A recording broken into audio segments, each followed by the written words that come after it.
et bienvenue dans le 3e atelier lecture et ludique de Créalecture de l'été. Donc, on va commencer par reprendre le petit jeu de la semaine passée qui permettait aux enfants de retrouver la bonne couverture à partir du bon résumé. Donc, il y avait donc le cerf-volant de Toshiro et Suzanne et le cerf-volant. Le cerf-volant de Toshiro raconte bien l'histoire du petit garçon qui fabrique un cerf-volant avec son grand-père et qui l'amène près d'une flaque d'eau pour qu'il puisse le voir en miroir. Et Suzanne et le cerf-volant racontent bien l'histoire de cette petite fille qui habite dans une ville, qui habite dans un endroit où les arbres sont penchés et qui veut aller auprès de la mer pour faire voler son cerf-volant. Voilà. Cette semaine, nous allons partir du même principe, à partir des 3 indices qui ont été donnés dans les stories Instagram, à savoir pour cette semaine l'eau, les bons et un caillou. À quoi ça vous fait penser? À des ricochets. Et oui, le thème de la semaine est bien les ricochets.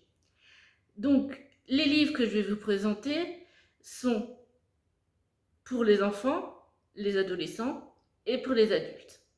Pour les enfants, nous allons partir du même principe qu'il faut associer la bonne couverture au bon résumé. La première couverture, il s'agit de Bob et Marley, les ricochets. Et la deuxième couverture, il s'agit de Cabane, code secret et ricochet. L'un d'entre eux est un guide pratique qui vous permet de découvrir, de faire plein d'activités en été, qui se font de génération en génération, notamment les ricochets. Le deuxième livre que je vous présente est un conte. Il parle de 2 personnages, dont l'un sait faire des ricochets et qui veut apprendre à faire des ricochets à son ami. Pour cela, il fait un premier essai et ça n'a pas fonctionné.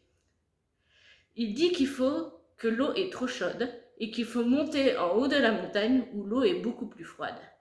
Et là, il fait son ricochet, ça fonctionne. Et il donne tout plein de petites tactiques pour réussir les ricochets.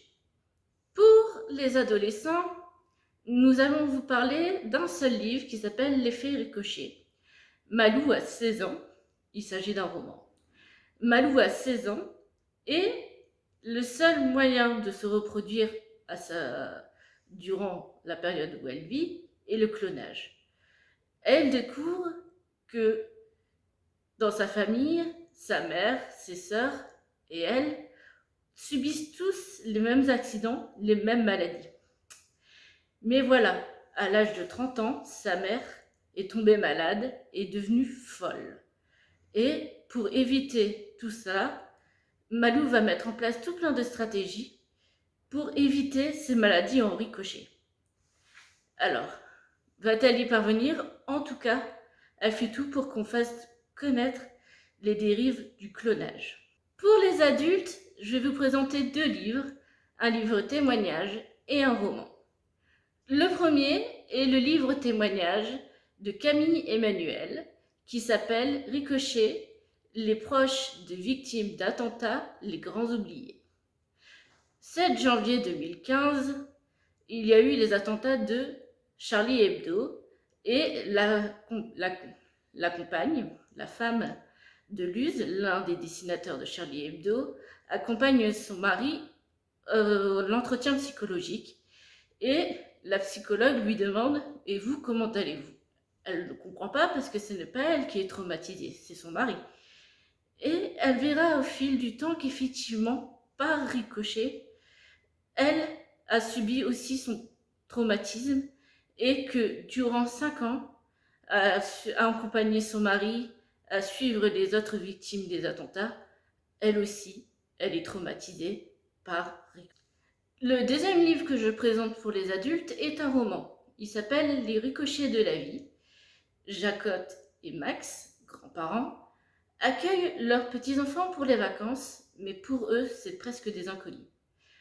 Ainsi, les ricochets, les malheurs de la vie, les accidents, les maladies de la vie ont fait que ces grands-parents se sont éloignés de leurs petits-enfants, de leurs enfants, puis de leurs petits-enfants. Cet été-là, c'est le moment où ils peuvent se réunir et agir ensemble pour lutter contre le grand secret familial, les non-dits. Et pour cela, ils vont utiliser la peinture. Voilà, j'en ai terminé avec la présentation des résumés de la semaine. La semaine prochaine, pour trouver le thème, c'est toujours dans les stories Instagram. Et pour le moment, je vous souhaite une bonne lecture et une bonne semaine. À la semaine prochaine!